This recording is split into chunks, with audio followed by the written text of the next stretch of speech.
శ్రీ సత్యసాయి జిల్లాలో నకిలీ బంగారం అమ్ముతున్న ముఠా గుట్టు రట్టు చేశారు సోమందేపల్లి పోలీసులు. 10 మందిని అరెస్ట్ చేశారు. 20 లక్షల రూపాయల నగదు, 4 బైకులు స్వాధీనం చేసుకున్నారు. పరారీలో ఉన్న మరికొందరి కోసం గాలిస్తున్నారు పోలీసులు. అమాయకులను టార్గెట్ చేస్తున్న ముఠా పాతకాలం నాటి బంగారం ఉందని, వాటిని అమ్ముతున్నామని నమ్మిస్తుంది.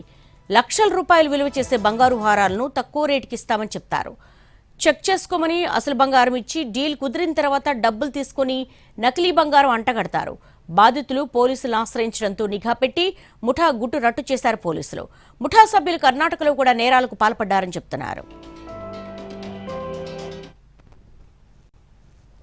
23 lakhs గాను 21 lakhs మేము రికవర్ చేసినాం. ఒక 5 సెల్ ఫోన్లు చేసినాం, 5 బైకులు రికవర్ చేసినాం. ఇంకా మిగతా వాళ్ళు కూడా ఉన్నారు, వాళ్ళకు కూడా రికవర్ చేస్తాం.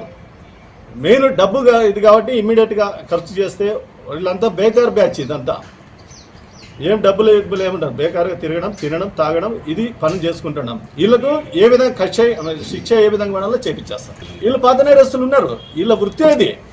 వీళ్ళ వృత్తి ఈ విధంగా చేసుకుంటారు. మెయిన్ మన అన్నమయ్య జిల్లాలో వీరపల్లి ఏరియాలో తాండాలు ఉన్నాయి. తాండాల దగ్గర ఇట్లాంటి కొన్ని ఏరియాల్లో జరుగుతూ ఉంది. ఇదే కాక తుమ్కూరు, చిక్బల్లాపూర్, హోస్పేట, ఈ ఏరియాలో కూడా మన దాంట్లో ముద్దాయిలు ఉంటారు. వాళ్ళందరినీ కూడా చాలా చాకచక్యం చేసినారు. Amount 23 lakhs.